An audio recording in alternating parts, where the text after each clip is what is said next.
Veja no ICL Notícias, segunda edição.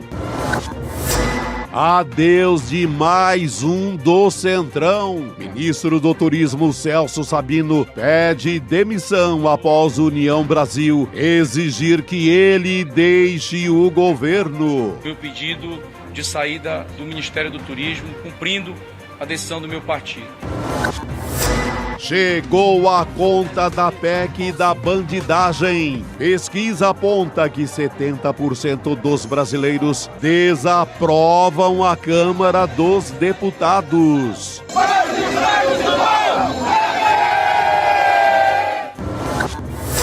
Israel se isola de vez na ONU. Please order in the hall. Delegações boicotam discurso de Netanyahu, que volta a defender ataque contra palestinos em Gaza. We will not falter and we will not rest until we bring all of you home. O ICL Notícias, segunda edição, está no ar.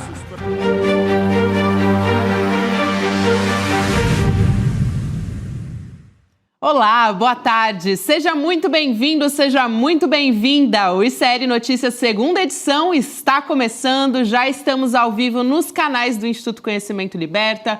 Eduardo Moreira, também no canal da Voz Trabalhadora. Boa tarde para você que nos ouve pela Web Rádio São João, diretamente de Quixadá, no Ceará, e também na Rádio Cultural, na região da cidade de Torres, no Rio Grande do Sul. Chegamos à sexta-feira, gente, parecia que não ia chegar nunca, mas chegamos. Dia 26 de setembro de 2025, aliás, está acabando setembro, né? Com a chegada da primavera e muitas coisas acontecendo em Brasília. Gostei de setembro, Gostou de setembro, né, Chico? Aprovado o seu setembro, viu? Aliás, boa tarde, Juliano Medeiros e Chico Sá. Boa tarde. Companheiros dessa sexta-feira. E da semana que foi. Mas eu gostaria de estar também agora em Jaboatão dos Guararapes, de onde nos escreve a Rita Maria, mais precisamente da praia de Candeias. Ô, louco. Meu Deus do céu, saudade de Candeias. Não queria mais nada. Não, saudade de Candeias. A gente começa assim, falando, né, de coisa... Parece que a gente chega na sexta-feira, tudo positivo e tal, mas a gente tá não só... Eu não vou falar nem só do roteirista do Brasil, mas o roteirista do mundo. Hoje, a gente teve que dar uma respirada ao ouvir o discurso lá do Benjamin Netanyahu na ONU, na Assembleia Geral da ONU, mas a parte boa é que estava esvaziada. Um recado muito importante para o primeiro-ministro de Israel. Então, dezenas de delegações, para quem me acompanha em vídeo, pode dar uma olhada aí na tela justamente para as cadeiras esvaziadas, as pessoas deixando o plenário em protesto contra o primeiro-ministro de Israel. Ele começou a fala acusando o Irã de estar perto de construir armas nucleares e disse que os iranianos são uma ameaça para Israel e também para os Estados Unidos. Então a gente vai assistir esse trecho e volta a conversar. Vamos lá. Last year, I stood at this podium and I showed this map. This map. It shows the curse of Iran's terror axis. This axis threatened the peace of the entire world. It threatened the stability of our region and the very existence of my country, Israel.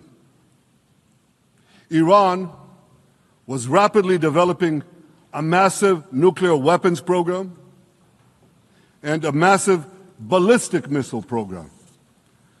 These were meant not only to destroy Israel, they were meant also to threaten the United States and blackmail nations everywhere. Aqui, para quem está me acompanhando só por áudio e não conseguiu aqui pegar a tradução da fala do primeiro-ministro de Israel, ele estava ali com uma imagem mostrando o mapa e a região do Irã estava toda em vermelho e estava escrito The Curse, né? Quer dizer, a maldição. Eles também costumam chamar a região ali de eixo do mal, enfim, a gente ouve muito coisas desse tipo. Então, o Benjamin Netanyahu dizendo, eles ameaçam a estabilidade da nossa região e a existência de Israel também, falando que o Irã foi responsável pelo desenvolvimento de um programa massivo de armas nucleares e mísseis balísticos também. E aí falou o Benjamin Netanyahu sobre o Irã ameaçar não só os Estados Unidos, também Israel e as nações como um todo, enfim. A gente já esperava uma fala nesse sentido. Na verdade, foram várias, né, Chico? A gente trouxe um trecho aqui, depois a gente vai falar mais especificamente sobre outros, mas já esperava uma fala como essa de alguém como o Netanyahu. Aquele velho discurso, né, para justificar o genocídio. Isso. Mas ele sentiu ali o público todo vai embora, numa semana em que vários países fecharam o acordo pró-Palestina. Então, não era uma semana boa também para chegar na ONU. E tem uma coisa interessante que eu li hoje no El País. O avião do Netanyahu evita os céus da França e da Espanha, porque ele para o Tribunal Penal Internacional, ele é um foragido. Exato. E ele temendo, quem sabe a França e a Espanha emitiria ali uma proibição dele voar nos céus desses países e um pedido de prisão. Coisa não era tão fácil acontecer, mas por via das dúvidas, o avião dele desvia 600 quilômetros, vai pelo Mediterrâneo e esquece o céu desses dois países. É isso. O Benjamin Netanyahu está no pior momento, está absolutamente isolado, fez um cosplay de Trump, né? Vestiu uma roupa igual do Trump, aquela gravata vermelha e tal, mas está completamente isolado. A Fox News, que é um veículo de extrema-direita nos Estados Unidos, é a Jovem Pan dos Estados Unidos, eles fizeram uma espécie de distorção para dizer que ele tinha sido ovacionado. Dá para ver que tem uma claque que é montada pelos diplomatas dos Estados Unidos e de Israel, num cantinho ali, para aplaudir bastante, mas o plenário se esvazia e as vaias são ensurdecedoras, né? E mais uma vez, o Netanyahu, esse criminoso de guerra, condenado pelo Tribunal Penal Internacional, foragido, ele, mais uma vez, mente, né, que é o que fazem os criminosos de guerra, ao dizer que o Irã tem um programa nuclear já altamente desenvolvido a ponto de poder gerar armas nucleares. Tanto a Agência Nuclear da ONU quanto observadores independentes já disseram mais de uma vez que o Irã está muito longe de ter um programa nuclear capaz de produzir armas atômicas. Mas como Israel precisa alimentar o tempo todo, né, a narrativa da ameaça existencial, num contexto, aliás, onde Israel hoje tem boas relações com boa parte do mundo árabe, que décadas atrás era bastante hostil a Israel, é verdade? Mas hoje tem boas relações com a Arábia Saudita, boas relações com o Catar, boas relações com o Egito. Aliás, uma vergonha que esses países do mundo árabe deixem os palestinos à própria sorte diante da matança que o Netanyahu está promovendo.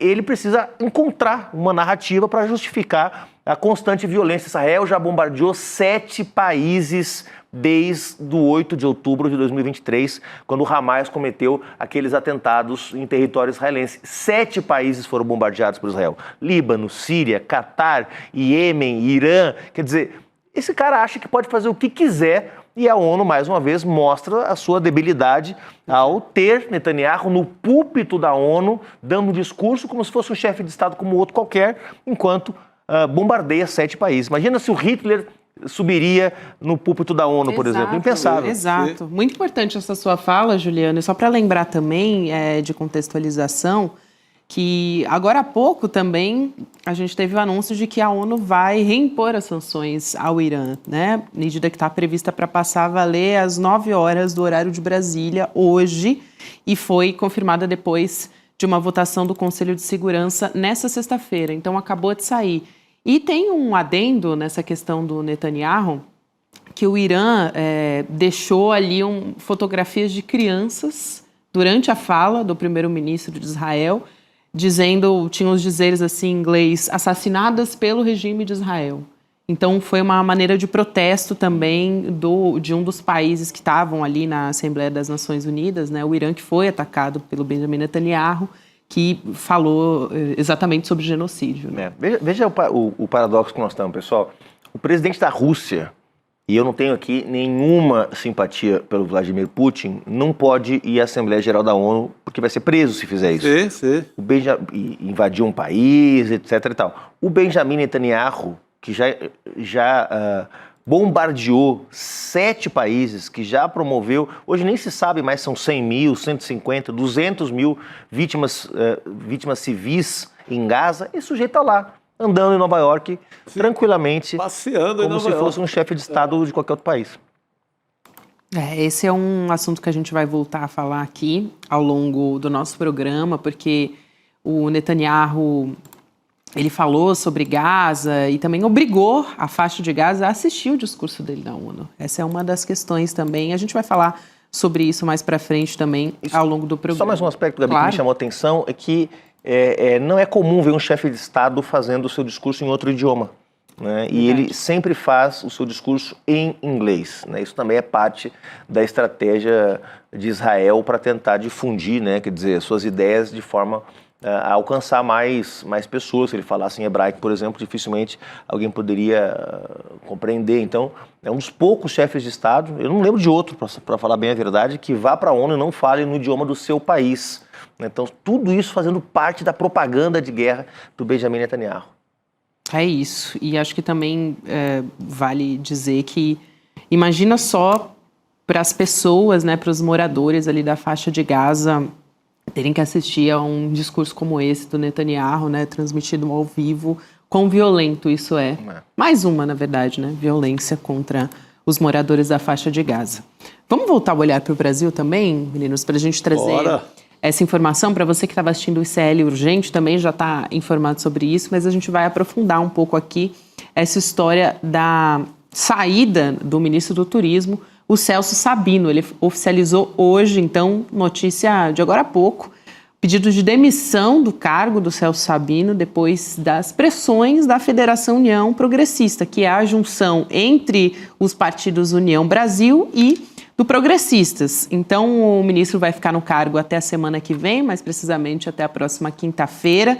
O presidente Lula pediu que ele ficasse para que eles pudessem fazer uma viagem juntos. Eles viajam juntos para o Pará na semana que vem, que é o estado do Celso Sabino, e também porque eles vão inaugurar as obras ali feitas por Belém por conta da COP30. Vamos trazer a fala aqui do ministro Celso Sabino? Vamos acompanhar a partir de agora e a gente volta a falar a respeito disso. Nós vamos...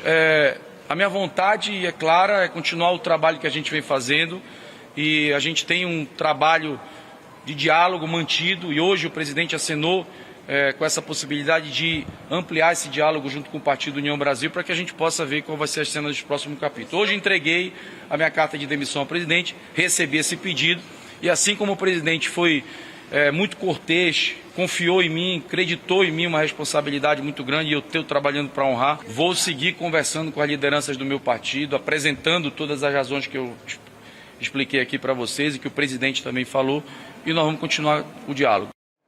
Só que para trazer um bastidor para a gente conversar, né, que o União Brasil disse que a situação realmente ficou insustentável, porque o Lula disse numa reunião ministerial que o Antônio Rueda, que é o presidente do partido União Brasil, não gosta dele Lula, e nem do governo. Então, tem até uma nota que a Federação União Progressista mandou, eu não sei se a gente consegue colocar aqui na tela agora, a gente consegue sim colocar. Informamos a todos os detentores de mandato que devem renunciar a qualquer função que ocupem no governo federal. Em caso de descumprimento dessa determinação, e se dirigentes dessa federação em seus estados, né, haverá o afastamento em ato contínuo. Então, basicamente, houve uma pressão ali, e aí essa nota está assinada com o Ciro Nogueira. Isso vai demorar, viu? Isso vai demorar. Demite um aqui, um daqui a um mês. Centrão não gosta de sair do governo. Eles entram. Seja o ministro, seja lá na Codevasf, lá no Vale do Rio São Francisco ali, onde é um cabide de emprego desgraçado do Centrão, historicamente. Desde que existe Centrão, o Centrão ocupa ali e não sai. Você acha que esse povo está com vontade de pedir demissão? Você viu o próprio ministro aí saindo, vai fazer uma viagem ainda, se der uma brechinha ele volta. Gente, Centrão gosta de governo e não sai, seja que governo for. Estão lá instalados. A nota é tão... Freud explica essa nota. A nota é tão cheia de vírgula que parece que não está pedindo nada, sabe? Tão mal redigida e cheia de vírgula que parece que... Não, mas pode sair, mas pode ficar um pouquinho também. Os caras vão esperar o próximo contra-cheque ainda, claro, no mínimo. Lá para dezembro, perto do Natal, se der uma pressão, sai. Pega o 13º ainda. Pega o 13º. Gente, o Centrão não sai do governo, eles vão ficar enrolando ali. Vontade nenhuma de largar o osso. Agora, nesse caso, de fato, não acho que é uma perda tão relevante para o governo. Quero comentar sobre isso. Porque, vejam só, pessoal, o União Brasil é um partido que, desembarcou agora formalmente do governo, está saindo esse ministro. Não está claro exatamente de quem foi a indicação do Celso Sabino, se é do Davi Alcolumbre, se é de alguma outra, do Helder Barbalho, que é o governador do Pará, que indicou o irmão Jader Filho para ser o ministro das Cidades. Então, em tese, o Helder já tem uma indicação no governo, que é do irmão, ministro das Cidades, Jader Filho. Então, não está muito claro quem foi que indicou o Celso Sabino. A verdade é que a União Brasil nunca entregou os votos. Quer dizer, o governo tinha um ministério, tirou a Daniela do Vaguinho, que era lá da Baixada Fluminense, que foi a primeira ministra do Turismo, entrou o Celso Sabino no lugar dela, e a União Brasil nunca votou com o governo nos momentos mais críticos. Quer dizer, a gente viu na votação do decreto do IOF, como é que votou a União Brasil? Derrubou o decreto do IOF junto com o governo. Nesse movimento em relação agora à PEC da blindagem, votou a favor de blindar os deputados bandidos. Na anistia, como é que estava se movimentando? Se movimentando a favor da anistia. O PL da devastação, que foi um projeto contra o qual a ministra Marina Silva se bateu durante semanas, meses, votou a favor do PL da devastação. Os jabutis que foram incluídos no PL das eólicas offshore e que aumentou a conta de luz, votaram para aumentar a conta de luz. Ou seja, não teve nada de importante que tenha sido votado na Câmara. Primeiro que a Câmara não votou quase nada de bom esse ano. Sim. Mas daquilo que aprovou, entre as coisas boas e ruins, a União Brasil sempre estava do lado errado. Então, a saída do Celso Sabino não representa nenhuma perda significativa para o governo em termos de base parlamentar. Na hora do vamos ver, quando tinha que votar alguma coisa realmente importante para o país, ficavam os mesmos 135 deputados de sempre, PSOL, PT, PCdoB, PSB, nem todo o PSB, em geral só um pedaço do PSB vota com o governo, PDT também nunca vota todo, né? Rede, né, tem um deputado só que em geral é bastante leal ao governo. Então, acho que a perda em termos de base parlamentar, Chico, Gabi, é muito pequena para o governo. É nada, né? Praticamente nada. Não votaram nada a favor do governo. E o Lula tem razão em dizer que o Rueda não gostava do governo, porque vivia conspirando com o Cid Nogueira, né? O tempo inteiro, conspirando principalmente junto ao mercado financeiro, dizendo que o governo Lula tinha acabado. É essa turma aí. Não, por incrível que pareça, Chico, a relação do governo Lula com a União Brasil era melhor quando o partido estava sob o controle do ACM Neto, da Bahia, do que desse sujeito, Antônio Rueda, que, como eu já disse aqui, ninguém sabe de onde veio, ninguém sabe para onde vai, ninguém sabe com quem anda. Aliás, o que se sabe não é boa coisa, né? Quando o ACM Neto, que é um inimigo quanto mais da esquerda na Bahia, desde sempre, né?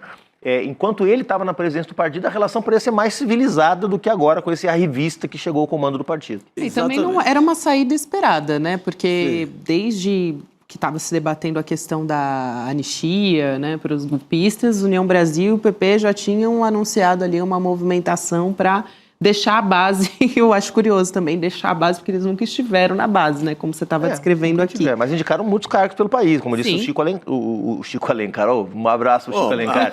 O Chico Sá, tá? Isso. Mas era esperado, não só a entrega do cargo do Celso Sabino, era uma possibilidade, do André Fufuca também, enfim, tem alguns nomes ali que a direção estava debatendo, a gente já sabia que em algum momento isso ia acontecer, então não é exatamente uma surpresa. Agora, é curioso isso, né, Chico? Enfim, essa pressão para a deixada do ministro do governo, porque a gente tem aquela reportagem que a gente trouxe aqui, que é uma declaração de um piloto de lideranças do PCC que cita o nome do Antônio Rueda, né, sendo o dono ali, quase que o dono subliminar de jatinhos. Essa reportagem você pode conferir completa no site do ICL Notícias, e também sobre o Ciro Nogueira, atribuindo a ele né, o recebimento de dinheiro vivo. A dupla que citamos aqui. A dupla que assina a nota que foi, né, a motivação da pressão para a saída do Celso Sabino. E essa decisão toda, quando o Lula cita que o Rueda não gosta dele nem do governo, é tudo antes dessa reportagem. Isso, do Lula dizendo ICL, que o Antônio Rueda não gosta de mim e nem do governo. Foi antes. Foi bem antes. Foi no final de agosto essa reunião ministerial. Então agora Lula tem muito mais motivo para não gostar dele agora do que o contrário. Conhecendo essa gente, que é gente que aparelhou as forças de segurança no governo Bolsonaro, vamos lembrar que a União Brasil também, a partir do Onyx Lorenzoni, que é de onde vem o Onyx Lorenzoni, por exemplo, essa turma sempre acha que a Polícia Federal está operando como polícia política, porque é assim que eles fizeram no governo Bolsonaro, né?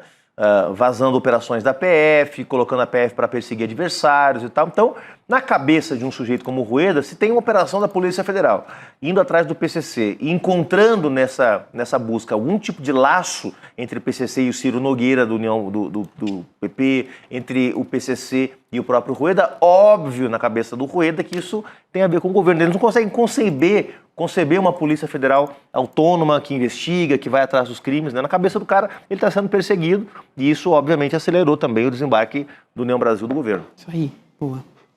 Toda e qualquer operação da PF, o Centrão atribui ao governo. Ainda com a mentalidade ali do ramagem, daquele povo do entorno do Bolsonaro. Lembrando que o próprio ministro da Justiça do Bolsonaro, Sérgio Moro, que saiu do governo dizendo que tinha um aparelhamento, né? Moro confessou. Muito bem lembrado, Gabi. Muito bem lembrado. Bem lembrado. Sempre páginas da história. Páginas das nossas histórias, justamente. Posso trazer um outro assunto também, que é uma expectativa muito grande? Por favor. E, claro, diz muito sobre essa movimentação também do Centrão e de todo o Congresso Nacional, que é o processo de cassação contra o Eduardo Bolsonaro. A gente está de olho, porque nas próximas semanas a gente deve ter o desfecho disso e o procedimento realmente, né, do processo de cassação foi instaurado, já não era esse tempo essa semana.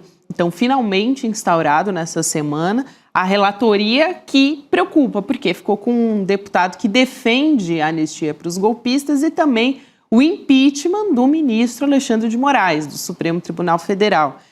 Quem vai analisar essa denúncia que foi apresentada pelo PT contra o Eduardo Bolsonaro é o deputado delegado Marcelo Freitas, que é do União Brasil. Olha, veja como as pautas se conectam aqui, né, Chico e Juliano?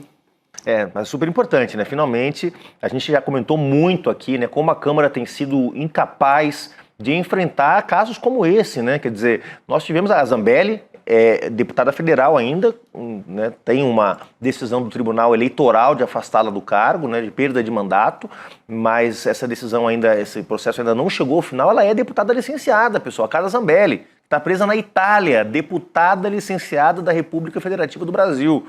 Tá? O diplominha dela está lá ainda, está valendo. Tá? E nós temos aí outros parlamentares em situação não tão grave quanto o da Carla Zambelli, mas o Eduardo Bolsonaro é um símbolo. Agora, a Câmara, eu acho que vai acabar caçando o Eduardo Bolsonaro, não porque queira, mas porque, de fato, há um isolamento do Eduardo Bolsonaro e há uma tentativa também de parte do PL de criar constrangimento. Essa decisão do PL, na semana passada, Gabi e Chico, de indicar o Eduardo Bolsonaro para ser líder da minoria, parece que foi muito mal recebida pelo Hugo Mota e pelos caciques do Centrão. Né, justamente porque entenderam que, poxa, tá bem, vocês querem ir aqui para o plenário defender as loucuras de vocês, como presidente de comissão, aquele Belinski na Comissão de Segurança Pública falando os maiores impropérios, ok, já é demais, é do jogo. Essa manobra já agora foi... colocar, exatamente, agora manchar o colégio de líderes, vamos dizer assim, que é o espaço onde realmente as coisas são decididas na Câmara.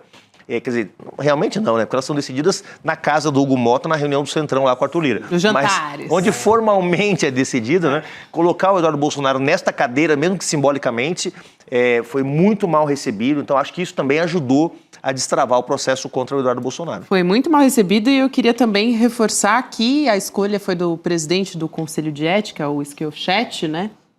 Que tinha duas outras opções Exatamente. de esquerda na mão. que era a Duda Salabert e também o Paulo Lemos. Mas ele escolheu colocar um bolsonarista. E acho que isso também é, de certa forma, um recado político. E hoje circularam vários vídeos aí desse relator. Meu Deus do céu, não é que o cara seja bolsonarista, não.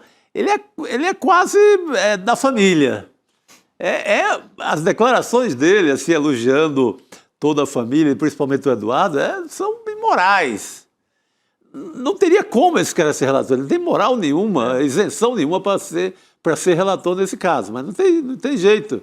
Agora, se ele fizer um relatório, Chico, que inocente o Eduardo Bolsonaro, o Conselho de Ética pode derrotá-lo. Então é muito importante que nos próximos... Pode ser votado um relatório alternativo, né? Então é muito importante que nos próximos dias a gente esteja atento para ver como é que o Centrão vai se movimentar. O Centrão, como em toda a Câmara dos Deputados, tem maioria também no Conselho de Ética, né? Então eles podem, se o relatório vier muito condescendente com o Eduardo Bolsonaro, né, uma suspensãozinha de um mês, alguma coisa assim muito soft, é possível que esse relatório seja derrotado. Isso quem vai definir é Arthur Lira e Hugo Mota, eles controlam o Conselho de Ética, né? Assim como fizeram um processo relâmpago contra o Glauber Braga e aprovaram um relatório que pede a cassação do mandato do Glauber Braga, gente, por se defender de um arruaceiro do MBL que estava provocando ele lá na Câmara dos Deputados, assim como eles fizeram um processo relâmpago para aprovar o relatório de cassação do Glauber, que até hoje não foi votado no plenário, eles podem também rapidamente botar um relatório para votar, mesmo que não seja o relatório do relator. Pode ser um relatório alternativo, né? Na Câmara sempre tem-se um jeitinho para resolver a parada quando é necessário. Mas esse caso vai dar também um termômetro para saber como é que o Centrão está encarando... Isso, Chico, exatamente. Esse movimento do Eduardo Bolsonaro. Aí é que a gente vai saber, vão rifar o cara assim de primeiro ou vão amaciar? E acho que tem tudo a ver com as eleições de 2026. Efeito Tarcísio, essa história toda aí. E lembrando que cassação de mandato também gera inelegibilidade. A ficha limpa, a gente sempre lembra dos crimes, Por isso, né? exatamente. Deputados que cometeram um crime e com condenação em colegiado, em segunda instância, eles se tornam ficha suja. Cassação também gera inelegibilidade de 8 anos. Ou seja, é fundamental ali a maneira como esse processo vai se dar, de se o Eduardo vai ser o candidato do pai ou não. Exatamente. O pai, assim, pela fofoca nos jornais, o pai está pedindo para ele calar a boca, né? Já a situação ali está meio torta de climão, né? O Sóstenes Cavalcante foi para Nova York hoje, né? Certamente. Acho que nessa missão, né? Vai interceder, né? De tentar, olha, calma aí que você está prejudicando o mundo inteiro lá no Brasil. Mas que tal o Centrão fazer um favor e calar a boca do Eduardo, né? Caçando o mandato. E resolve o seu problema, porque como a gente analisou aqui várias vezes, o Centrão quer os votos do bolsonarismo para o seu candidato. A gente não sabe se vai ser o Tarcísio, o Ratinho, o Zema, o Ratão, a Ratazana, ninguém sabe quem é o candidato do Centrão. O Gabiru, né? A família dos ratos é gigante. Ninguém sabe quem é. Agora, certamente tem que tirar um bolsonarista raiz para poder pegar esses votos aí. A Michelle começou... Por que a Michelle começa a falar numa entrevista que ela dá para o Telegraph? Ela começa a flertar com a ideia de uma candidatura presidencial. Não é porque ela vai ser candidata a presidente, é porque ela precisa segurar os votos do bolsonarismo aqui. Até para, eventualmente, negociar ali no Senado. E para negociar, quer dizer, o bolsonarismo tem 15% dos votos no Brasil. Se eles deixam que isso seja levado por um Ratinho, por um Zema, por um Caiado, o último elemento que eles têm de defesa, de autodefesa, que são esses votos, eles perdem, né? Então, tirar o Eduardo Bolsonaro também é conveniente para o Centrão, na medida em que, fazendo isso, abre-se a disputa dos 15% de votos bolsonaristas para que o próprio Centrão possa abocanhar. Ir lá e pegar uma parte desses votos. O jogo é duro. Agora, eu vi uma matéria, um artigo, eu não lembro exatamente de quem foi, se o chat lembrar aqui, por favor, nos informe, o título era Barata Voa na Direita. A gente comentou aqui muitas vezes de que a direita se aproximava de uma crise, porque com o bolsonarismo acéfalo, com o Centrão brigando, isso ia gerar uma crise. Acho que chegou essa crise que a gente anunciou tanto aqui. A fala do Tarcísio, o que o Tarcísio tem falado é mais ou menos nessa linha aí. Está todo mundo muito desunido. O Ciro Nogueira também hoje está... direita, extrema-direita, está todo mundo apartado, ninguém conversa mais. Ele falando do perigo dele para a eleição do próximo ano. O perigo, inclusive, que é pessoal, que é o perigo dele no Piauí. Ele aparece em terceiro lugar nas pesquisas de intenção de voto no Piauí para o Senado. se elegeria fácil para a Câmara, como deputado. Mas tem uma eleição complicada. Assim como o Lira, surpreendentemente, também está mal em Alagoas. O vento está virando. O Lira também é terceiro colocado em todas as pesquisas. Fica atrás do Renan Calheiros e uma dele essa desse semana. Deputado que está na CPI do INSS, segundo lembro do nome do rapaz. Mas o Lira também... Você está falando do relator? O Alfredo Gaspar. Alfredo Gaspar, exatamente. Que é muito forte na região metropolitana, ali nas beiradas de Maceió, está na frente dele. Em segundo lugar e o Renan em primeiro. Então, duas raposas maiores do Centrão correndo risco dos seus mandatos. Não é que o candidato deles à presidência vai ganhar ou não a eleição. Estão correndo riscos pessoais, particulares. E no caso do Piauí, onde o PT governa, vamos lembrar, olha, o governo do presidente Lula podia dar uma forcinha no Piauí lá, né, sem usar a máquina pública, não é isso que eu estou sugerindo, mas dá uma atenção especial, em termos políticos mesmo, para derrotar o Ciro Nogueira, né? Imagina se sem mandato, onde é que ele vai parar? E o Ciro Nogueira tem um agravante. Parte do bolsonarismo não gosta dele. Verdade. Basta rolar uma conversinha sutil em rede social perto da eleição, e que o bolsonarismo também não vai apoiar, que adeus. E a Faria Lima sozinha não elege também. Não, a Faria Lima está muito longe do sertão do Piauí. Ela manda muito em Brasília, mas lá no Piauí ela não chega. Já a gente vai falar sobre os efeitos que tudo isso está causando ali na Câmara, de como a população está enxergando esses parlamentares. Vamos trazer aqui, já o professor Castro Rocha vai estar aqui para conversar com a gente. Então a gente vai continuar nessas discussões. Mas ele já apareceu aqui na tela, então vou dar boa noite, por favor, professor, né, agora professor? não deixamos mais sair, professor. De jeito nenhum, boa noite. Boa noite, Gabriela. Boa noite, Chico. Boa noite, Juliano. Muito bom estar aqui com vocês. Boa noite. Bom pra gente estar aqui com você também, professor. Olha, eu prometi que a gente ia falar aqui sobre a imagem da sociedade a respeito do Congresso, e mais especificamente sobre a Câmara dos Deputados. A gente tem dados de uma pesquisa IPESP, mostrando que houve uma alta de 7 pontos percentuais em relação a julho. Então, a gente tinha aqui 63% aprovando, aliás, desaprovando o trabalho da Câmara dos Deputados. E a gente chega agora a 70%. Então, a gente está vendo aqui a manchete do nosso site na tela, 70% desaprovam a Câmara, e essa pesquisa começou 2 dias depois da aprovação da PEC da bandidagem pelos deputados. Então, isso é importante também, a gente ter aqui nessa conta. Já tinha acontecido aquele motim bolsonarista, que o Hugo Mota não conseguiu sentar na cadeira da mesa diretora e tal, e o texto, ele foi, na PEC da bandidagem, a gente já falou sobre isso essa semana, foi enterrado principalmente pelos senadores, né? O motor desse enterro dessa PEC foram os senadores. Então, o estudo já estava concluído. Vamos dar uma olhada no gráfico da pesquisa antes do professor poder analisar aqui junto com a gente? Então, a gente tem aprovação 24% em julho, caiu em setembro 18%. Desaprovação aumentou, foi de 63% em julho para 70% em setembro. Isso é importante, aqui a gente tem a avaliação do cientista político Antônio Lavareda, que foi o responsável pelo levantamento, dizendo que esse movimento está associado justamente ao motim que aconteceu com plenário e também da tramitação da PEC da bandidagem. Eu acho que vai ao encontro de muito do que a gente vem conversando por aqui, né, professor? Eu acho que sim, Gabi. Me parece que esse aumento da rejeição em índices tão elevados, e ao que parece, essa rejeição pode continuar crescendo, eu acho que é um efeito de uma certa estratégia da extrema-direita, que implica um descolamento progressivo da realidade. O que eu quero dizer com isso é que aquele motim em que os próprios deputados e senadores literalmente fecharam o Congresso, numa situação absolutamente anômala. Quem fecha Congresso é poder executivo em transe autoritário. o próprio Congresso fechar as suas portas porque um capricho não foi atendido é algo absolutamente inaceitável, é único. Não existe em nenhum parlamento do mundo nos últimos 200 anos uma cena como aquela. Senadores se amarrando na cadeira, uma mãe com uma filha recém-nascida levando para o plenário. Bom, a PEC da bandidagem foi apenas a gota d'água, mas não é a gota d'água definitiva não, Gabi.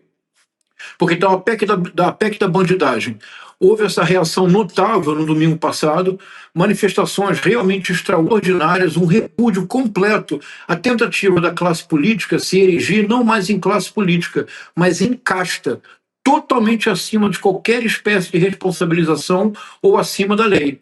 Mas agora, o que o Paulinho da Força está fazendo tem o potencial de produzir outra onda de indignação. Eu me refiro a essa chantagem. E a palavra aqui é chave, porque daqui a pouco nós vamos falar de Shakespeare, como sempre, e a palavra retorna.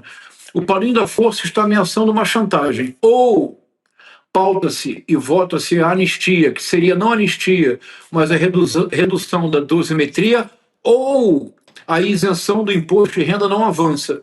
Chico, Juliano, se de fato eles tentarem levar adiante essa chantagem, nós voltamos para as ruas. Eu não tenho nenhuma dúvida sobre isso.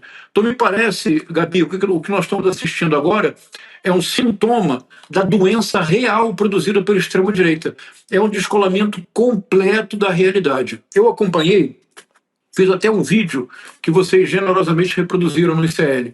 Eu acompanhei quando o presidente Lula fez o discurso na ONU, eu acompanhei os sites bolsonaristas, o WhatsApp, Telegram e alguns que eu sigo, como Nicolas Ferreira, 24 horas antes, durante e 24 horas depois. Chico, foi excepcional o que eu constatei. Foi assim, 24 horas antes, expectativa dos bolsonaristas, no WhatsApp, no Telegram e nas redes. Lula será humilhado. Lula faz o discurso, a reação, um anão diplomático. Embora aquele discurso tenha feito aquele discurso excepcional. Vem o Trump, e o Trump diz: tivemos um encontro de 29 segundos, nos abraçamos, ele é uma boa pessoa, tivemos química, vamos ter um encontro. Provoca uma crise nas hostes bolsonaristas. Muito rapidamente eles consertam uma narrativa. Todos começaram a escrever, e todos reproduzem assim: Trump é um gênio, encurralou Lula, sinuca de bica, Trump é um gênio. Percebam que a anistia terá que ser ampla, geral e restrita. Um publica, todos replicam, o discurso se estabelece. E o Lula não ficou em Washington, naturalmente não ficou para a reunião. Lula regou, Lula teve medo. É um descolamento muito grave em relação à realidade. Que se pode ser uma máquina eleitoral poderosa, no dia a dia da política é absolutamente impossível e caótico. Me parece que nós estamos assistindo agora, Gabi, a um sintoma inesperado, eu não imaginei que acontecesse já, mas é um sintoma da população talvez começar a entender que esse descolamento permanente da realidade, que essa excitação permanente, porque é uma espécie de priapismo ideológico, eles estão o tempo todo excitados, eles estão o tempo todo agitados, mas não produzem nada de produtivo. Me parece que a população começa a entender que ao priapismo ideológico há uma impotência administrativa e legislativa. Muito bom, professor. Adorei as analogias fálicas. Agora, professor, 18%... É para ficar no nível do bolsonarismo, Juliano.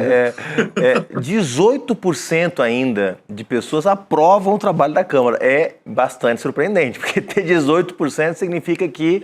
a velhinha de Taubaté, a irmã da velhinha de Taubaté, a tia da velhinha de Taubaté, e por aí vai. 1 em cada 5 brasileiros, pessoas que não devem ter WhatsApp, não devem ter telefone, não devem ler notícias, né? Impressionante mesmo. Impressionante, né? Porque a Câmara não aprovou absolutamente nada, a gente tem comentado isso aqui essa semana, absolutamente nada que fosse de interesse do povo brasileiro, né? E aquela que se tornou, nas últimas semanas, a principal, nos últimos meses, na verdade, a principal agenda do governo, que é a isenção do imposto de renda para quem ganha até R$5.000, quer dizer, mesmo com a pressão do Senado agora, um projeto que foi aprovado, né, essa semana no Senado Federal para engrossar a pressão sobre o Hugo Mota, parece não ter sido suficiente, né, professor? Então, quer dizer, se por um lado a extrema-direita, óbvio, vive na sua bolha, vive no seu mundo, né, de fantasia, o Centrão também parece bastante descolado da realidade, porque o Centrão tão desesperado que está para manter as emendas parlamentares, para garantir a execução orçamentária dos rios de dinheiro que eles distribuem para os municípios, já de olho na eleição, porque a eleição está daqui um ano,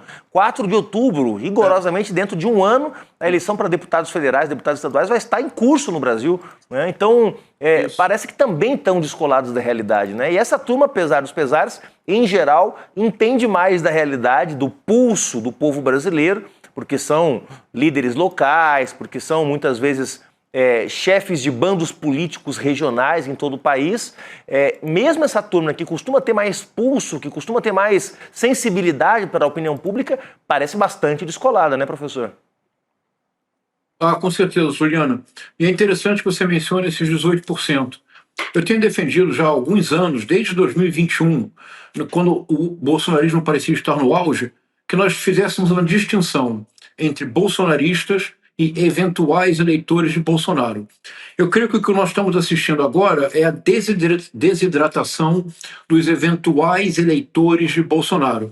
Se nós pensarmos nos 58 milhões de votos que o Bolsonaro teve no 30 de outubro de 2022, eu proporia, Juliano, para nossa reflexão, que daqueles 58 milhões, no máximo, o que há de bolsonaristas mesmo é entre 15% e 20%. O cálculo tem como base o momento mais agudo da pandemia, quando a popularidade do Bolsonaro caiu ao patamar mais baixo, ele nunca foi inferior a 20%. Vocês se recordam? Sim. Então parece que esse é mais ou menos o nível dos bolsonaristas que apoiarão ou Bolsonaro, ou o Derrite, ou qualquer Najib Bukele brasileiro. São viúvas da ditadura, creem que Carlos Alberto Brilhante Ustra é um herói, defendem a tortura, são racistas, são misóginos. Com esse 15% a 20%, Juliane, olha, eu dialogo com todo mundo, hein? Meu Deus do céu, eu dialogo com todo mundo. Com esses 15% a 20% dos 58 milhões, infelizmente, Gabi, não há diálogo possível.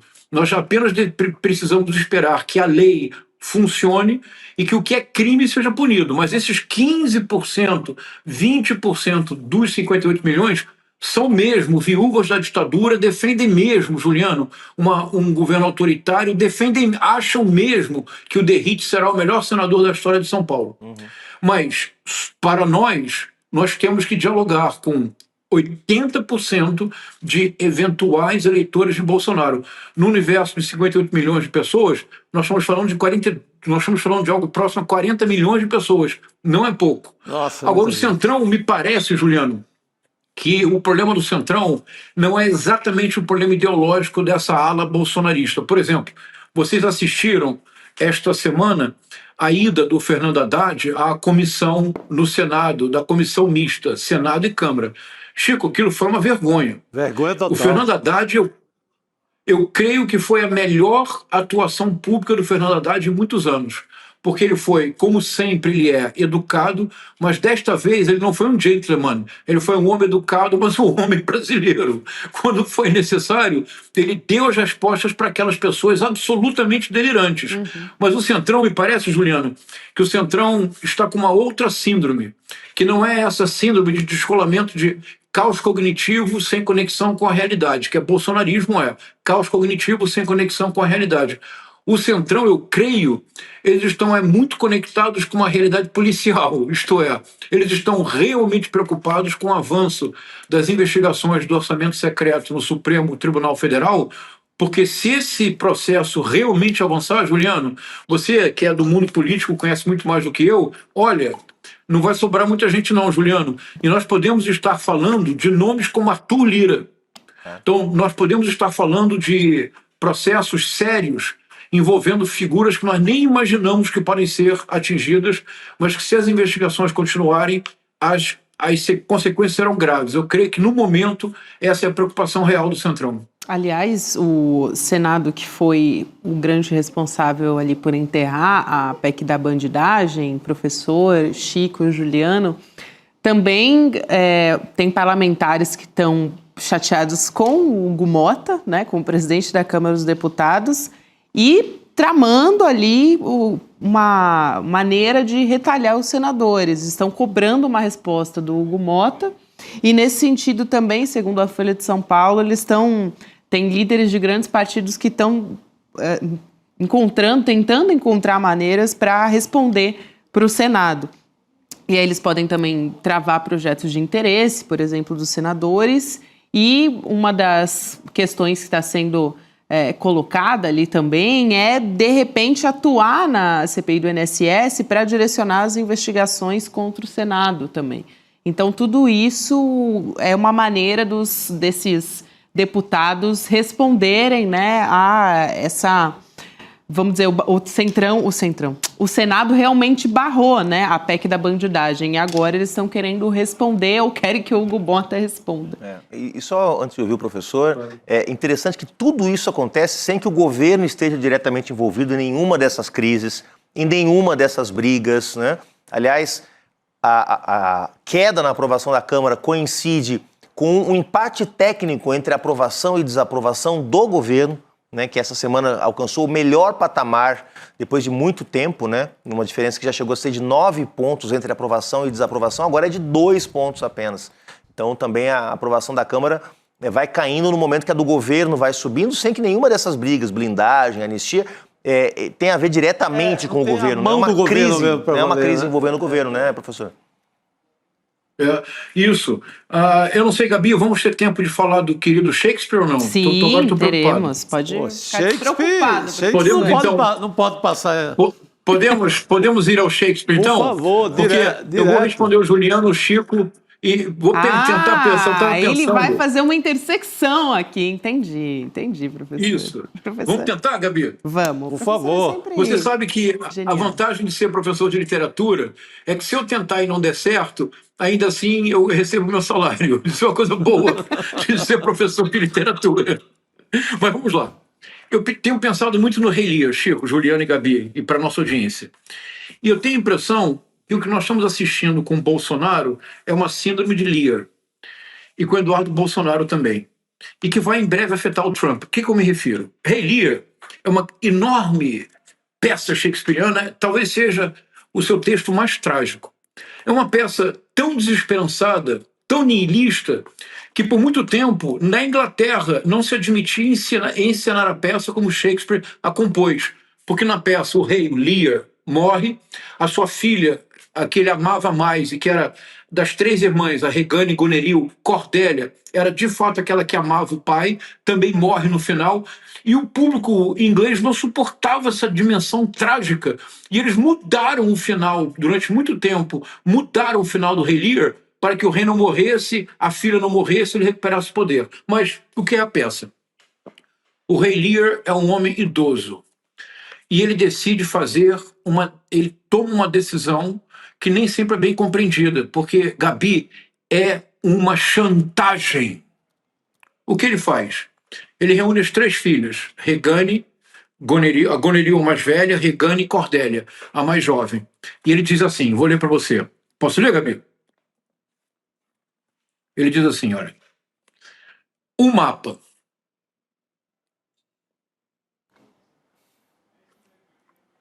É a outra situação primeiro, essa é a segunda. Ele diz assim, olha, um mapa. Ficai sabendo, assim, que dividimos nosso reino em 3 partes, sendo nossa firme intenção livrar-nos, na velhice, dos cuidados, bem como dos negócios, para confiá-los a mais jovens forças, e assim nos arrastarmos para a morte de qualquer fardo isento. Ou seja, ele reúne as filhas, coloca um mapa teatralmente no chão e diz que tomou uma decisão. A decisão ele diz depois, ele diz assim, minhas filhas, já que neste momento nos despimos do governo, não só dos territórios e cuidados do Estado, ora dizei-me qual de vós mais amor nos tem deveras, porque alagar possamos nossa dádiva onde contende a natureza e o mérito. Ou seja, ele deseja que as filhas declarem o amor que têm por ele e, dependendo da declaração do amor, ele dará terras para elas e dividirá o poder do reino que ele agora abrirá a mão. Na verdade, Gabi, ele não quer uma demonstração de amor, é uma chantagem. Ele quer um pacto político. Ele deixa o poder se e somente se as filhas se comprometerem a manter com ele o tratamento de rei, a sustentá-lo como se ele fosse rei, a respeitá-lo como se ele continuasse sendo rei, atendendo a todos os seus caprichos. O que acontece? A Gonerill e a Regane fazem declarações eloquentes e ganham a maior parte do reino. A Cordélia, que de fato o ama, diz: mas, senhor, o meu amor não comporta tal bajulação. O meu amor é um amor de filho, eu não preciso dizê-lo com palavras tais. E ele deserda a Cordélia, fica apenas com a Gonerill e com a Regane. E progressivamente as filhas vão podando as asas do rei. Geralmente, quem analisa essa peça fica com muita lástima do rei, sente muita pena do rei Lear. Como é possível que ele tenha sido abandonado pelas filhas? Gabi, a verdadeira tragédia da peça é causada pelo desejo insensato do Lear. Você não pode abandonar o poder e desejar agir como se ainda tivesse poder. Se você abre mão do poder, você abre mão de tudo. Na língua portuguesa, há algo muito bonito que diz isso de maneira perfeita. É que nas línguas latinas, em português, em francês, em italiano e espanhol, poder pode ser substantivo, que é o que o Donald Trump quer, é o que o Bolsonaro e o Eduardo Bolsonaro desejam, isto é, pode ser o símbolo do poder e todo o prestígio associado a esse símbolo. Agora, poder, o poder realmente importante, e o Juliano, que trabalha com política, sabe disso, o poder que realmente importa não é o substantivo, é o verbo. É poder fazer, ter capacidade de agir, ter capacidade de influenciar uma ação determinada, um determinado contexto. Você não pode ter o poder apenas como substantivo, abrindo mão de poder agir, de poder fazer. O que o Bolsonaro e o Eduardo Bolsonaro estão fazendo agora, Gabi, é uma chantagem inaceitável. O que o Paulinho da Força está desejando é uma chantagem inaceitável.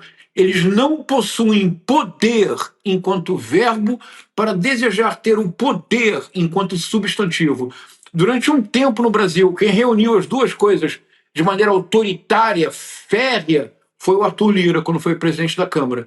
Ele exigiu o poder como substantivo, mas ele tinha poder como ação. Cada vez mais, com essa queda de popularidade da Câmara, o poder da Câmara se reduzirá a um símbolo. E se tudo der certo, o poder do governo da Frente Ampla será cada vez mais capacidade de agir. Se tudo der certo, Gabi, Shakespeare nos ilumina. Muito bom, somos todos Cordélias no momento, viu? Todo mundo é Cordélia. E cordiais.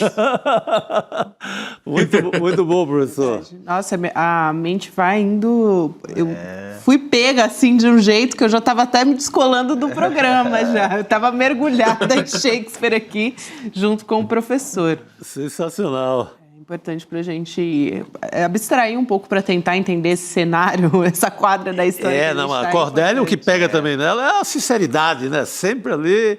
E ama, mesmo o pai, e a sinceridade o tempo inteiro. Mas isso me lembra uma história sensacional. Não sei se a gente tem tempo, porque o nosso diretor vai me avisar. Porque eu lembrei uma história fantástica.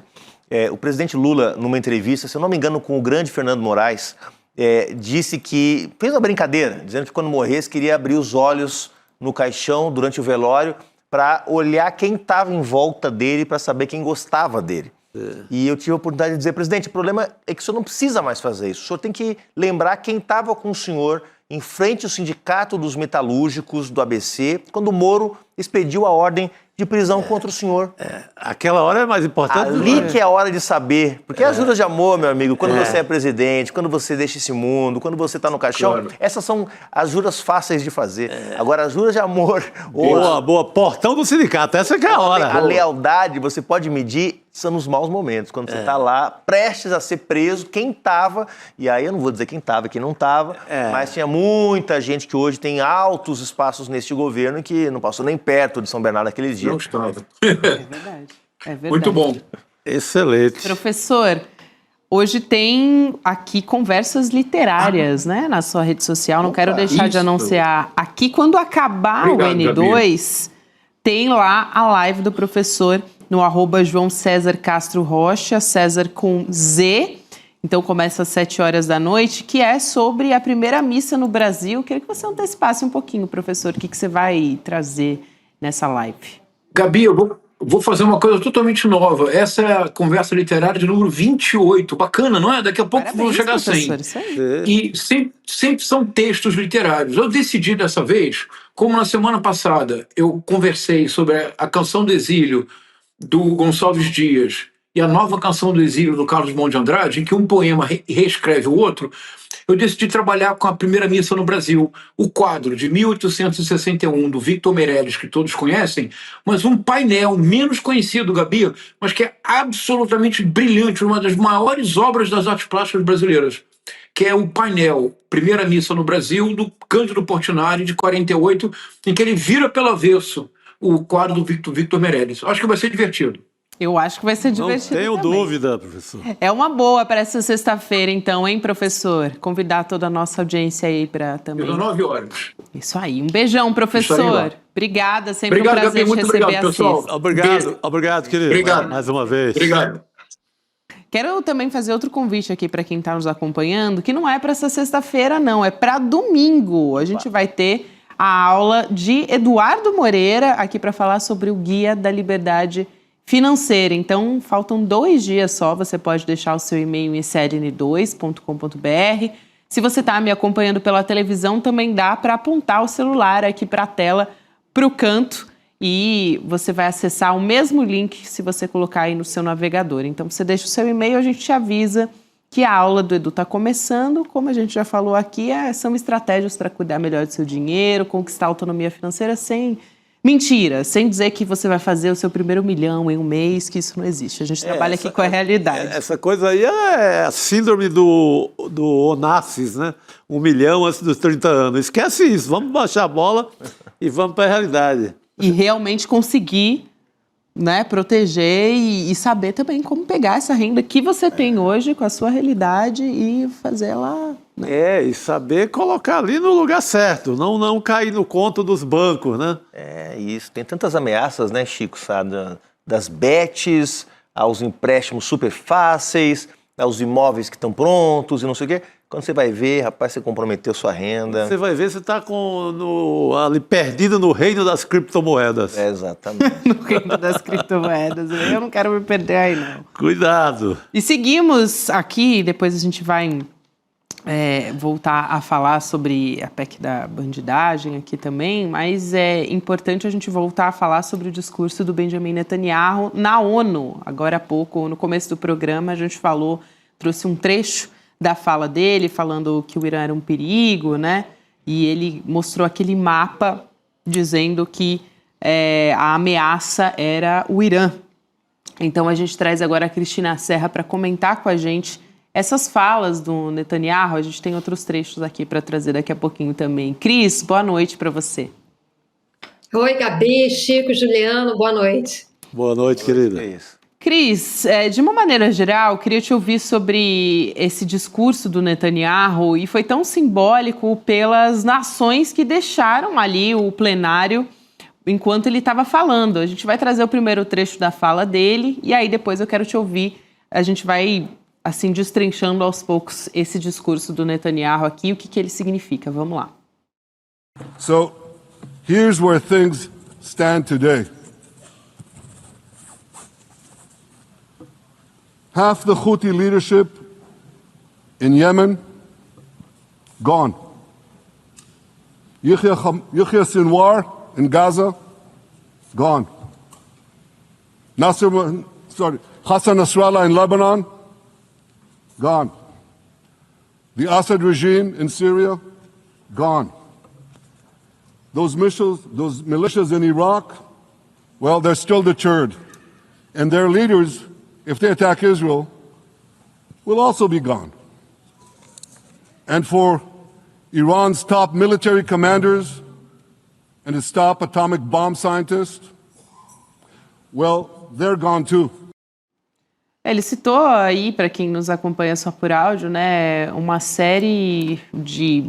por exemplo, ele falou do Sinwar, né, daquela liderança que morreu em Gaza, também Nasrallah, no Líbano, o regime Assad na Síria, enfim. E ele ameaçou, fez uma ameaça. Ele falou dos Houthis no Iêmen também, né, que morreram. E ele fez uma ameaça muito clara ali às milícias no Iraque, segundo ele, que, aliás, ele falou que elas estão dissuadidas, né, mas que as milícias iraquianas também vão morrer. E ele está usando o mapa enquanto ele fala, né, Cris? Ele está falando que é The Curse. Então ele pinta em vermelho esse mapa e está dizendo que é o mal. Eles costumam chamar de eixo do mal, né, para falar do Irã.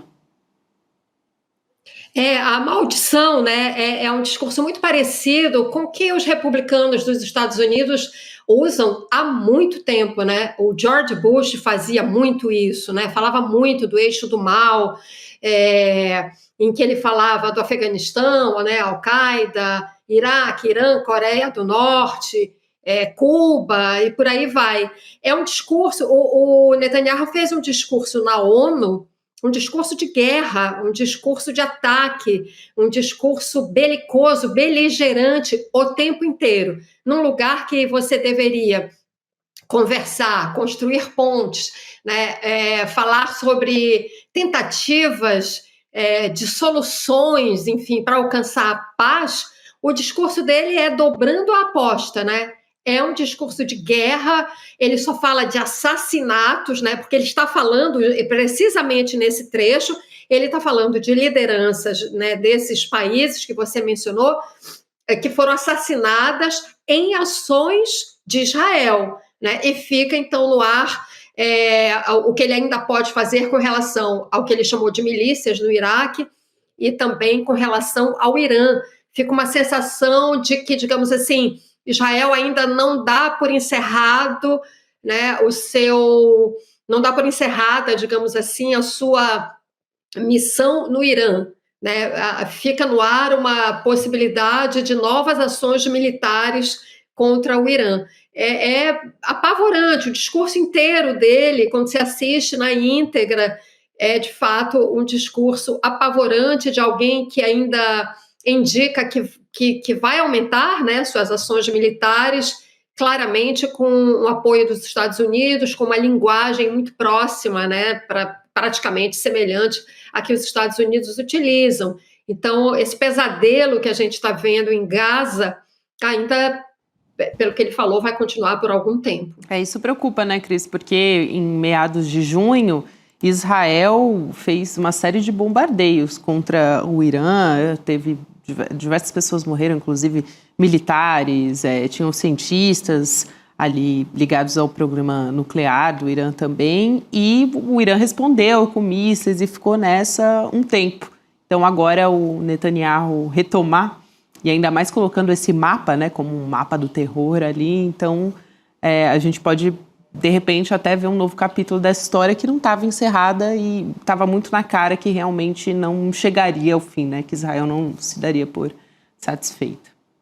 Até, Gabi, só um rápido comentário. Claro, tem uma contradição ao que o próprio Trump falou, porque o Trump vive se gabando de que ele acabou em 11 dias com a guerra entre Israel e Irã. Ele fala isso, né? Porque, como você está lembrando, né, teve, então, essa troca de ataques entre os dois países e Trump diz que acabou com essa guerra. E não acabou, claramente, como indica a fala do Netanyahu.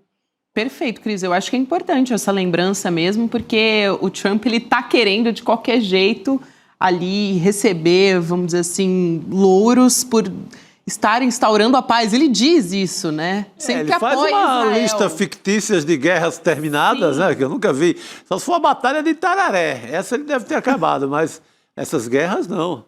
Agora, Cris, você que foi uma correspondente internacional de longa experiência, né? Acompanhou muito a Assembleia Geral da ONU, uma das maiores referências do jornalismo internacional aqui no Brasil.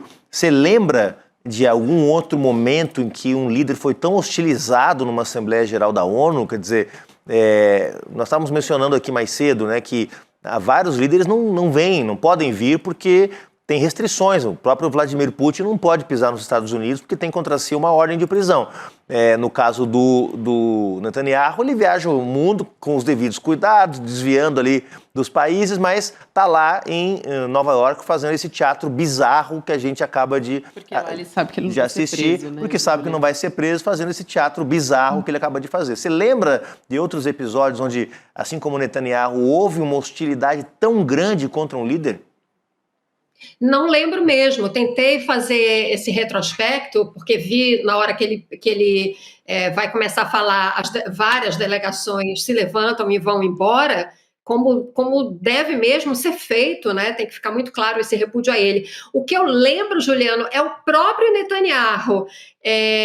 Eu não sei se ano passado ou acho que ano passado ou 2 anos atrás, enfim, essa guerra, esse conflito começou em 23, né? Acho que foi ano passado quando ele falou. Eu lembro de uma outra cena, eu tenho isso na memória, não tenho certeza da circunstância, mas lembro de um outro momento em que ele próprio, Netanyahu, falando na ONU, também várias delegações se levantaram e foram embora. Claro, a ONU tem situações como essa de, enfim, de um líder estar falando e delegações se levantarem, mas tantas delegações assim se ausentarem, eu não me lembro de outro líder, não. Cris, eu posso também trazer aqui uma outra informação? Na verdade, a gente já tinha falado sobre isso rapidamente antes de conversar com você, de que essa fala do Netanyahu hoje ela foi transmitida para toda a faixa de Gaza, o que não deixa de ser uma forma de violência também. E aí, o próprio Netanyahu diz que foi uma ordem dele e que, por ordem dele, os alto-falantes reproduziram o discurso que ele fez ali na ONU por todo o território de Gaza, e também os celulares das pessoas, né, dos palestinos, foram invadidos por uma inteligência israelense para transmitir a fala. Imagina perversão, só. Né? Perversão pesada. Exatamente. Né? Então, a gente tem o trecho dessa fala do Netanyahu explicando exatamente isso e se dirigindo também aos reféns do Hamas desde outubro de 23. Então, a gente vai assistir esse trecho e volta a conversar. Vamos lá. Our brave heroes. This is Prime Minister Netanyahu speaking to you live from the United Nations. We have not forgotten you, not even for a second. The people of Israel are with you. We will not falter and we will not rest until we bring all of you home.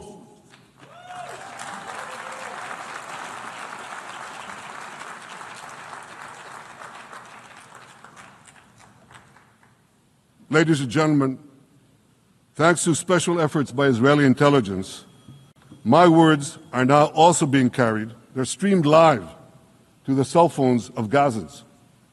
So to the remaining Hamas leaders and to the jailers of our hostages, I now say, lay down your arms. Let my people go. Free the hostages, all of them, the whole 48. Free the hostages now. Aqui, rapidamente, fazendo uma tradução, Cris, só para quem está só nos assistindo, ele está dizendo, ele faz uma referência especificamente aos reféns. Ele diz, aos nossos bravos heróis, aqui é o Netanyahu, estou ao vivo das Nações Unidas e não nos esquecemos de vocês nem por um segundo, o povo de Israel está com vocês e a gente não vai falhar até trazer vocês de volta. E no final ele diz, abaixem suas armas e deixem os meus reféns irem embora. Só que ele nunca abaixou as armas contra o povo palestino, que continua morrendo, né? Então, é uma fala como se ele fosse um grande líder pregando a paz, o que é uma hipocrisia, né? É chocante essa fala dele, né? E como disse o Chico, de muita perversidade, obrigar as pessoas, os palestinos, a ouvir isso.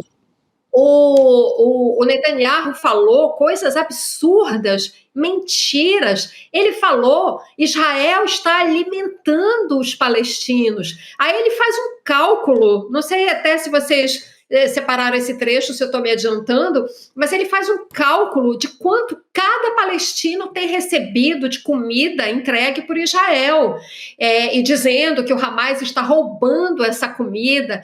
Assim, ele fala uma série de mentiras, né? E, olha, é um discurso para envergonhar a história da ONU, a história da Assembleia Geral da ONU. Assim, acho que...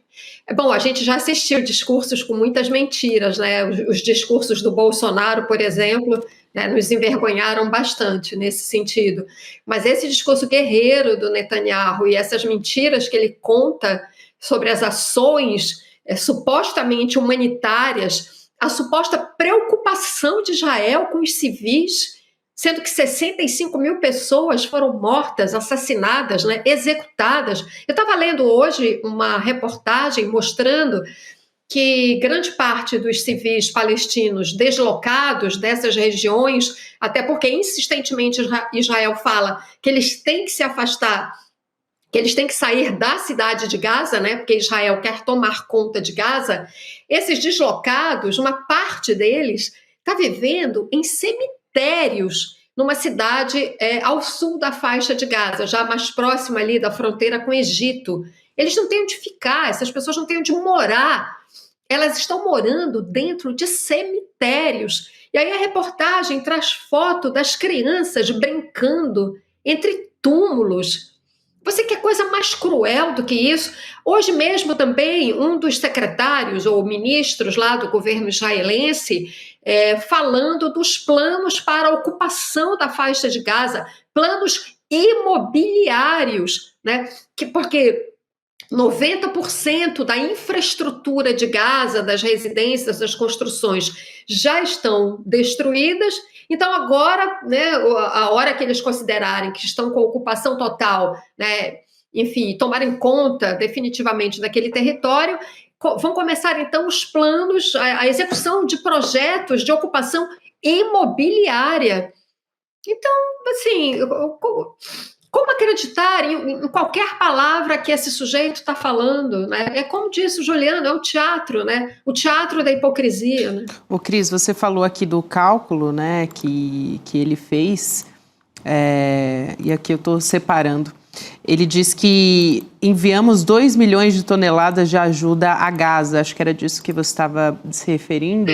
E acho que vale a pena a gente ressaltar aqui algo que a ONU falou, uma liderança da ONU falou em algum momento, quando eu estava denunciando a fome em Gaza, de quanto que estava entrando de caminhões por dia. À época, mais ou menos, em torno de 28 caminhões por dia. E para alimentar toda a população de Gaza, seria o necessário, né, de caminhões para entrar ali no território, seria em torno de 600 por dia. Então, se falava numa gota que estava entrando para um oceano inteiro, que não era suficiente. Então, é disso que a gente está falando quando a Cris fala de mentiras, né? Que esse auxílio e essa alimentação está chegando para o povo palestino, porque não está. É um escárnio, uma afirmação como essa.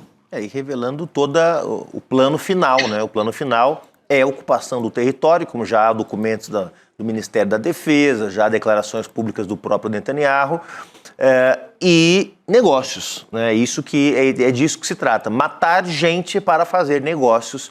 Esse é o plano do Benjamin Netanyahu, que faz isso diante, né, disso que nós vimos hoje, né? O sujeito que vai com o seu paletó bem cortado a Nova York fazer um pronunciamento. E olha que a Assembleia Geral da ONU, Cris sabe disso melhor que eu, já recebeu muitos líderes mundiais que estavam longe de ser consenso, né? Alguns brilhantes, como Fidel Castro, Nelson Mandela, o próprio Yasser Arafat, que tem uma coletânea de discursos extraordinários na Assembleia Geral da ONU. Realmente, quer dizer, esses líderes que foram históricos, né, não formaram uma unanimidade contra si como essa que foi formada hoje pelo Netanyahu. Tem uma imagem em particular que a gente, para quem está nos assistindo aqui, que pega o plenário de frente, assim, com um ângulo mais aberto, o plenário está completamente esvaziado, Então, há um repúdio realmente muito grande. E falar dos 48 reféns, né, Cris? Quer dizer, é óbvio que esses reféns deveriam ser libertados, são civis, não tem nada a ver com o que está acontecendo, mas já há reféns que foram mortos por ataques do próprio Estado israelense, do próprio exército israelense, bombardeando áreas controladas pelo Hamas e resultando na morte de reféns por bombardeios israelenses. E além do que, há uma grande pressão por parte das famílias desses 48 reféns que não querem mais guerra. Hoje, a maior parte dos familiares dos 48 reféns pressiona o governo de Israel por um cessar-fogo e para o estabelecimento de negociações, né, e não por uma saída que pode ter como consequência a morte dos próprios reféns, né?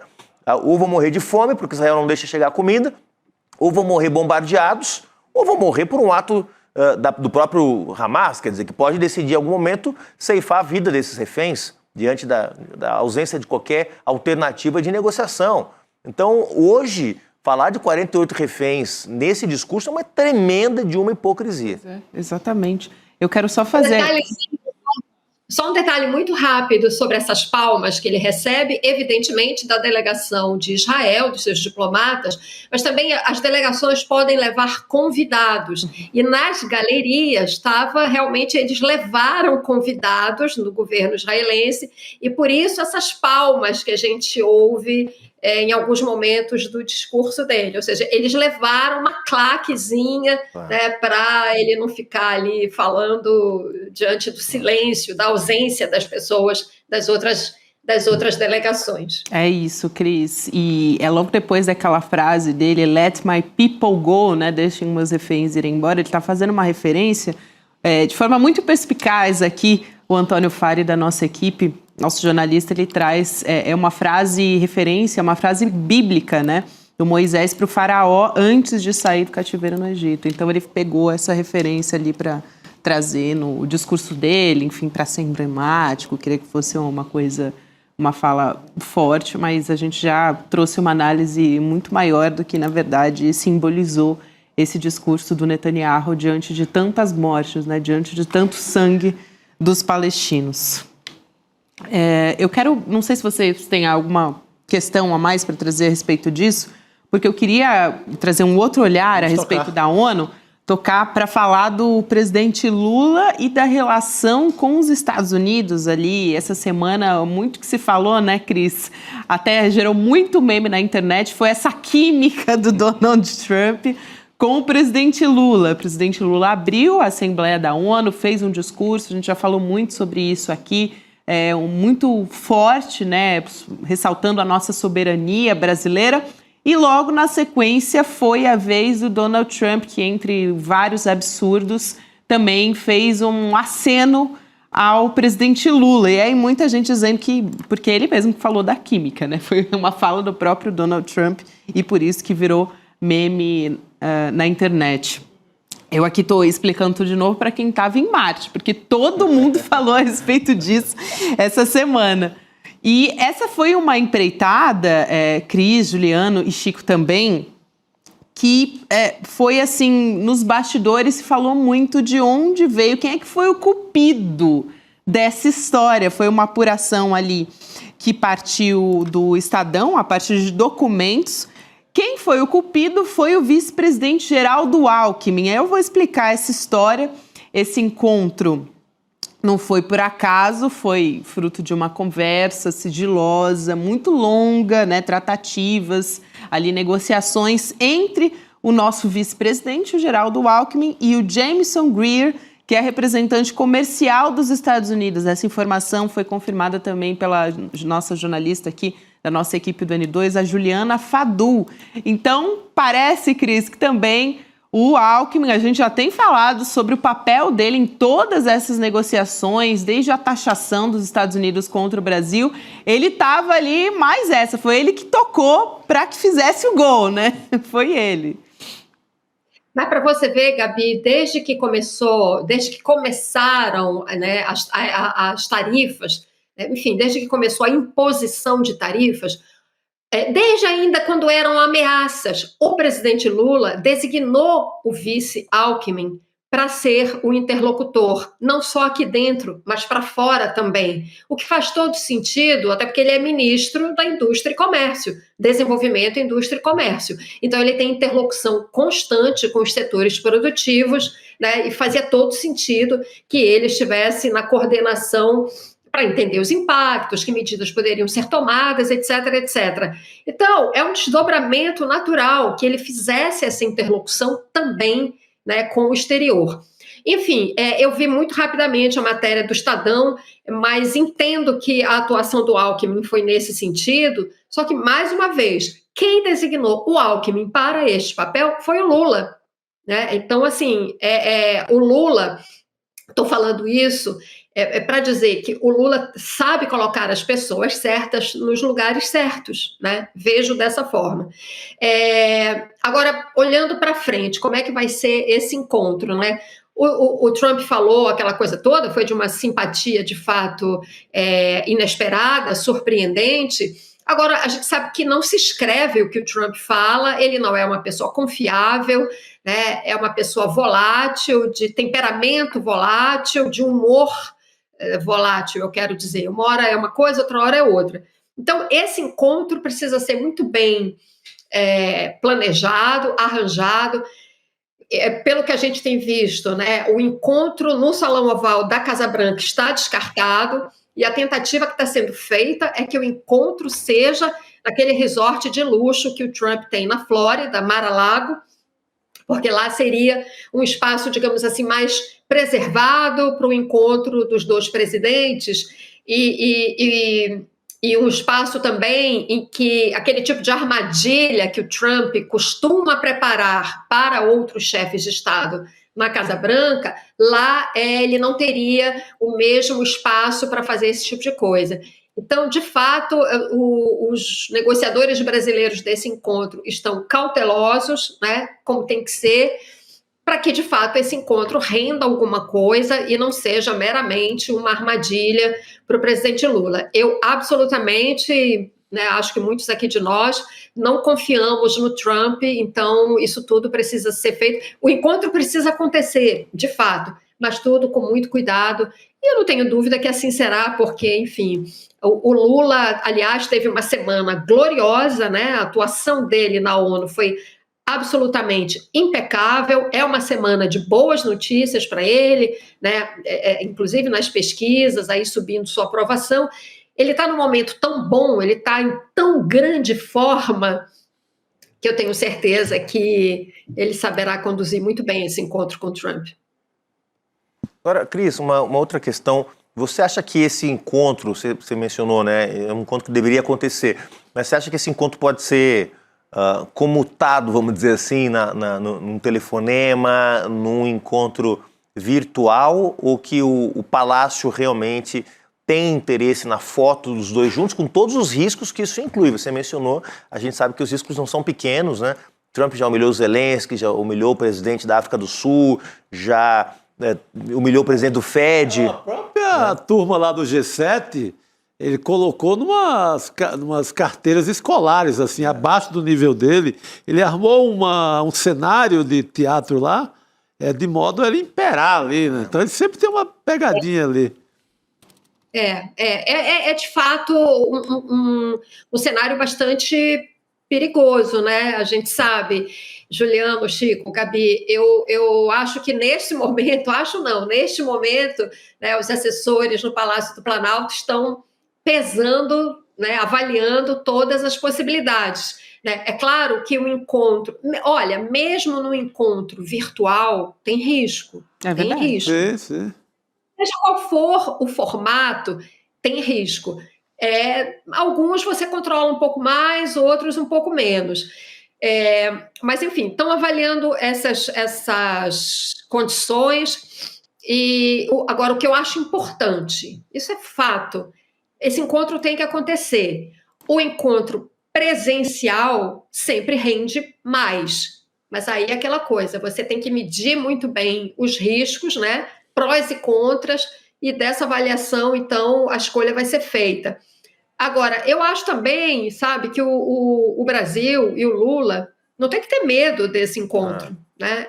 O Lula tem capacidade plena de fazer desse encontro um passo, uma distensão entre os países que precisa ser feita, porque o Trump ainda tem aí 3 anos pela frente, sendo que ano que vem é ano eleitoral aqui. Não é bom tê-lo como inimigo. Exato. Não digo nem como inimigo, não é bom ter nenhuma relação tensa com ele. Não é por medo, mas é porque você precisa ter canais abertos, né, com o país que é a maior potência militar do planeta.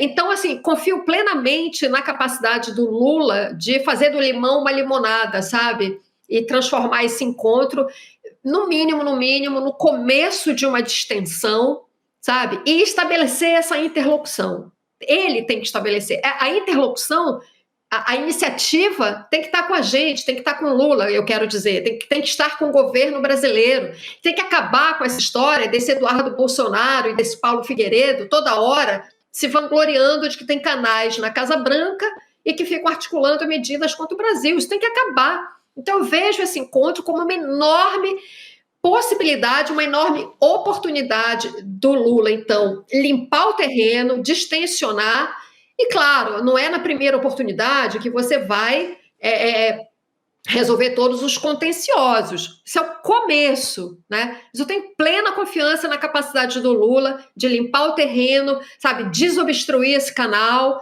e tentar construir, se não uma relação produtiva, mas pelo menos uma relação de respeito mútuo, né, que é o que a gente precisa. Sem dúvida, Cris. Vamos continuar de olho nessa história na semana que vem. Vamos ver se vai ser presencial, se vai ser remoto, mas isso é fundamental. É a relação de respeito que a gente espera, né? Mas vamos ver se isso vai ser possível. Mas o nosso Itamaraty e o presidente Lula, eles estão bem preparados para isso. Obrigada, Cris. Bom final de semana para você. Obrigada, pessoal. Bom fim de semana. Boa noite, querida. Aqui, gente, sexta-feira também é dia, vocês sabem, né? De Cine Liberta. Cine Liberta. Cine Liberta, é o dia de dar uma relaxada. A gente também aprofunda, né? Discute documentários que são super atuais e esse não é diferente. A gente vai falar aqui do Disrupção Climática. Então, toda sexta-feira, às 7 horas da noite, para você que ainda não conhece Cine Liberta, porque ele é relativamente recente na nossa programação, e está crescente a nossa programação, por isso você fica com a gente a semana toda, praticamente. Na sexta-feira, também, a partir das 7 horas da noite, você assiste a uma exibição exclusiva de um dos filmes do nosso catálogo do ICL Plus, né? O ICL+, que é a nossa plataforma de entretenimento. E o Duda Leite, que é o nosso cineasta aqui que apresenta o Cine Liberta, ele escolhe a dedo os documentários semanalmente, traz alguém de relevância para discutir. Nessa semana a gente vai ter o climatologista José Marengo. Aliás, você que é também um especialista em meio ambiente, né? E vem falando muito sobre isso. Longe de especialista, mas que bom, né? Que a gente tem aí mais reflexões sobre a crise climática. Gente, esse é um dos grandes temas do nosso tempo. Que bacana o ICL proporcionando uma reflexão qualificada sobre isso. A gente está há 15 dias, aliás, há 45 dias da COP. Isso aí. Dia 11 de novembro começa a COP. Na beiradinha já da COP. Tá na beiradinha já, o Chico Saí. A gente traz um trechinho também antes da gente acompanhar o Cine Liberta. Vamos lá. Minha dica de hoje é o documentário Disrupção Climática da dupla Kelly Nix e Jared P. Scott. O filme entrelaça comentários de algumas das vozes mais reconhecidas na análise do clima, política e sociedade, com imagens de bastidores da incansável organização que criou a maior manifestação climática da história, a Marcha Popular pelo Clima. O diretor Jared P. Scott é o mesmo de A Grande Muralha Verde, exibido na mostra Ecofalante em São Paulo em 2020. Depois da sessão, eu vou conversar com o cientista e professor José Marengo, que é um dos maiores especialistas na questão das mudanças climáticas no Brasil. Boa sessão e até mais. Boa sessão, então, já que agora você vai ficar na companhia do Duda Leite no Cine Liberta e também acompanhando esse documentário que é imprescindível para a gente assistir há poucos dias antes da COP30, como disse Juliano. Aliás, Juliano Medeiros e Chico Sá, muito boa noite para vocês. Vamos liberar? Já que Olha, Jurubeba especial para o nosso amigo Rodrigo Viana. Parabéns. Melhora, saúde, felicidade, meu velho. Você é demais. Tá fazendo falta. Volte logo. Na nossa mesa redonda. Brinde Jurubeba pelo Rodrigo Viana. Vamos brindar por Rodrigo Viana. Pro Viana. Boa noite para todo mundo, pessoal. Criptomoedas e bitcoins são os temas mais buscados nas redes sociais quando o assunto é finanças e investimentos. Agora, deixa eu só te fazer uma pergunta. Você deve conhecer alguns caras que ficaram ricos ensinando como se ganha dinheiro com criptomoedas e bitcoins.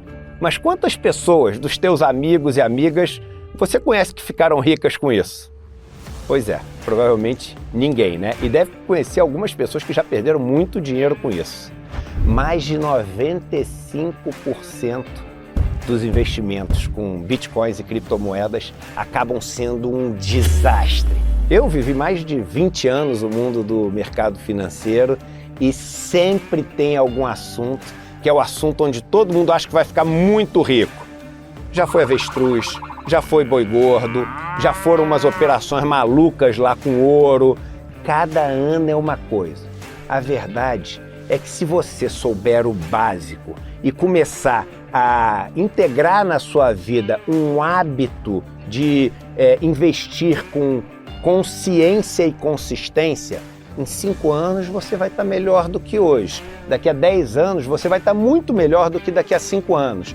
E daqui a 20, 30 anos, a situação não só sua, mas da sua família vai se transformar completamente, sem nenhum milagre, com conhecimento. E é isso que eu vou te dar no dia 28 de setembro, um domingo, às 8 horas da noite. O maior presente que eu poderia te dar, esse conhecimento. E essa aula fundamental que se chama o Guia da Liberdade Financeira, e chame seus amigos e amigas também.